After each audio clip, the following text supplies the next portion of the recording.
rapaziada! Muito bem, como é que tá todo mundo aí? Amiguinho, amigo, dizia o velho narrador, né? Gente, vamos lá! Obrigado a todo mundo que tá aqui no canal, pessoal que vem aqui no Tricolaço, dá seu curtir aí, se inscreve, dê curtir nos vídeos também, aquele abraço aí pra rapaziada toda. Como sempre, vamos conversar a respeito das coisas do São Paulo Futebol Clube. Deu ruim. E a gente vai tentar analisar um pouquinho do que foi São Paulo 1, LDU 0, nos pênaltis, LDU 5-4. Né? E aí o São Paulo está fora da Sul-Americana. Jogo que revela algumas coisas. Eu acho que tem algumas coisas, a gente tem que deixar, algumas verdades a gente tem que dizer, e eu espero que elas sejam ditas no clube, porque elas podem mudar situações. Por exemplo, eu acho que quando teve a crise com o Rogério, isso foi dito e ajudou a mudar a situação. Quando veio o Dorival, e o Dorival senta francamente com o grupo e explica o que vem pela frente, acho que isso mexe e cria uma situação nova também. E eu acho que precisa disso. Algumas verdades precisam ser ditas. E entre essas verdades que precisam ser ditas e nem sempre são lembradas ou reconhecidas, a coisa que é preciso ser dita é: o São Paulo não faz um grande jogo, um jogo muito bom, para os seus padrões, desde o jogo contra o Santos no primeiro turno do Campeonato Brasileiro, 4-1 no estádio do Morumbi. Contra o Corinthians, na volta da Copa do Brasil, e contra o São Lourenço na volta da Sul-Americana nas oitavas de final, o São Paulo fez bons jogos, mas não foram jogos brilhantes como tinha sido aquele contra o Santos, até como tinha sido aquele contra o Palmeiras no Allianz Parque. Então, desde aquele jogo, o São Paulo oscila e teve 2 jogos um pouco fora da curva. Todos os outros jogos foram ruins, e isso precisa ser dito especialmente dentro do grupo. Porque se não houver a consciência de que o momento do São Paulo não é bom, outras perdas virão. E as perdas devem ser evitadas pelo seguinte: o que o São Paulo tem para perder? A final da Copa do Brasil, que levaria o time para a fase de grupos da Copa Libertadores da América o ano que vem, ergueria uma taça importante depois de 10 anos e poderia disputar o Campeonato Brasileiro com um pouco mais de tranquilidade. Ao perder a Copa do Brasil, o São Paulo se obriga no Campeonato Brasileiro, onde ele não será campeão, a chegar na zona de classificação para a Libertadores da América. Se ele não chegar na zona de classificação para a Libertadores da América, será mais um ano fora do principal torneio continental, seria o 3º ano consecutivo, dependendo de onde o São Paulo ficar, na Copa Sul-Americana, e não teria Copa do Brasil, porque como no Campeonato Estadual o São Paulo não atingiu a situação de se classificar para a Copa do Brasil por ali, ele obrigatoriamente tem que estar na zona da Libertadores do Campeonato Brasileiro para estar na Copa do Brasil. Se ele não estiver na zona da Libertadores, ele não joga a Copa do Brasil no ano que vem. Ou seja, de quebra perde a chance de disputar um torneio que paga muito bem, de tentar de novo esse título, vai ficar inoperante durante um período aí, né? E vai ter prejuízo de novo. Então, o que o São Paulo tem para perder parece pouco, mas é muito. Então, o São Paulo é um clube que, pela fila que enfrenta, tem que se agarrar a qualquer possibilidade de vencer. E a Sul-Americana era uma possibilidade de vencer. Porque não é um torneio tão difícil, ainda que, verdade seja dita, o lado da chave do São Paulo era difícil desde o início. Oitavas de final contra o São Lourenço, time muito forte. Quartas de final contra a LDU, time muito arrumado. Se passasse, seria a semifinal contra a Defensa e Justiça, time muito arrumado.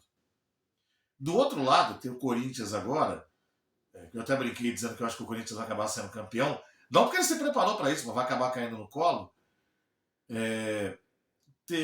Vamos imaginar o Corinthians agora na semifinal e o próprio Fortaleza, né, que vai jogar contra o Corinthians. O Corinthians pegou o Estudiantes, um adversário relativamente difícil, mas que não ofereceu resistência. E antes do Estudiantes, o Corinthians pegou... Quem foi, rapaz? Não foi o América, não. Foi um time mais modesto. Nossa, me deu branco agora. Nossa, me deu branco agora. O Corinthians veio da Libertadores, né? Foi desclassificado na Libertadores. Aí veio para a Copa Sul-Americana. Caramba, rapaz. Me deu branco. Mas enfim. Ah, o Argentino Júnior. Que foi meio... Também é um time mais qualificado que o Corinthians, mas que enfrentou o Corinthians de maneira mole. Coisa que se o Fortaleza fizer, vai dar Corinthians na final. E se o Fortaleza não fizer, temos a grande chance do trabalho do Juan Pablo Vojvoda ser coroado com um título internacional. Seria grandíssimo, hein? Mas isso é um papo para outra história. Vamos voltar aqui para o São Paulo, que o São Paulo é que é o problema. Agora, por que o São Paulo não conseguiu passar na minha visão? Além de ter jogado mal lá, eu estou vendo muita gente pondo a culpa no jogo de lá. É verdade, o jogo de lá foi determinante, até porque no primeiro tempo a LDU poderia ter feito 3, 4-0, 4-0 teria se classificado lá. O jogo de hoje não foi bom. Assim, o jogo de hoje teve o controle territorial do São Paulo e uma presença maior do São Paulo no ataque, mas o São Paulo não machucou a LDU. Machucar é chutar no gol, a bola passar perto da trave, o goleiro ter que sair atrás para defender, mesmo que a bola não entre em todas as vezes, mas você assusta o adversário, você incomoda o adversário, você deixa o adversário pouco confortável. Isso não teve. Ao contrário, a LDU veio com uma postura interessante, a LDU veio para jogar, não veio para ficar na defesa, e com isso atrapalhou muito a saída do São Paulo. O São Paulo não soube sair dali, e no ataque eu achei que o São Paulo foi muito fracotinho, sabe? O São Paulo não foi pesado como foi, por exemplo, naquele primeiro tempo contra o Corinthians, quando se fosse 4-0 para o São Paulo ia estar normal. Hoje não foi assim. Hoje não foi assim. E não ter sido assim contribuiu demais para o time não ter feito o resultado. Então, a gente teve o Luciano tentando, mas tentando com chutes fracos. Eu acho que na escalação do São Paulo a gente tem alguns pequenos azares. Por exemplo, Pablo Maia voltou mal, né? Da sua parada. Não jogou bem hoje. Saiu. Quem estava jogando bem ali era o Alisson. Mas o Alisson é um jogador absolutamente limitado. Que quando ele está bem, é porque ele está no máximo dele, então ele não vai conseguir muito mais do que aquilo. E hoje é jogo para o cara dar um pouco mais. Mas ele não vai conseguir dar, porque ele não tem talento para isso. E aí, eu já tenho falado. Eu sou muito assim com o futebol. Eu acho que no futebol você tem que escalar os melhores que você tem. E se os melhores derem defeito, você vai trocando. Então, por exemplo, o Alisson joga porque o melhor, que é o Gabriel Neves, não está bem. Mas o melhor é o Gabriel Neves, então começa com ele.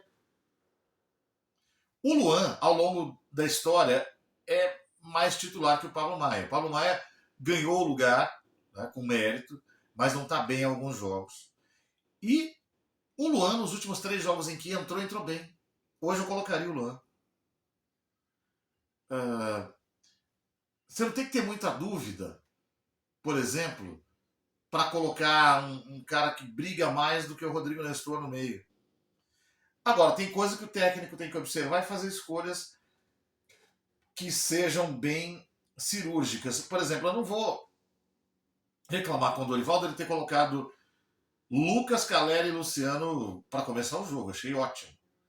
Mas ficou claro depois que o Rato em campo deu mais volume de jogo do que os 3 jogadores de ataque do São Paulo, até porque eles não jogaram pressionando, eles jogaram os 2 ali, Lucas e Calera, revezando, com o Luciano fazendo a passagem por trás. Eu teria jogado mais com o Lucas ali, caindo para os lados, que foi uma coisa que o Luciano fez às vezes, e que não faz tão bem. Acho que renderia melhor. Como o Rato ocupa o lado com muito mais convicção, ele ajudou a dar volume no segundo tempo. Só que aí o Lucas sumiu um pouco, porque ele jogou um pouco deslocado da posição original dele, que é mais para meia direita. Mas tudo bem, ele já jogou do lado esquerdo. O Lucas é um cara que se movimenta bem de todos os lados. O Calleri, é preciso que se diga o seguinte, o Calleri há muito tempo não está bem.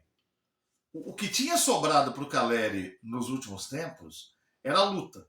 luta, entrega, correria, mas tecnicamente ele não está bem faz tempo já. E para ajudar, ainda teve essa história aí, essa semana saiu uma reportagem dizendo que ele está triste, que ele marcou 2 gols contra o Santos e se sentiu só. Aí o pessoal foi ver, disse que a noiva terminou com ele. Teve gente que foi até no perfil da noiva, falou, volta aí, não sei o que lá, faz meu nome feliz, aquela coisa toda. Mas, bicho, não é só isso, né? O Caleri é uma espécie de Valdívia do São Paulo.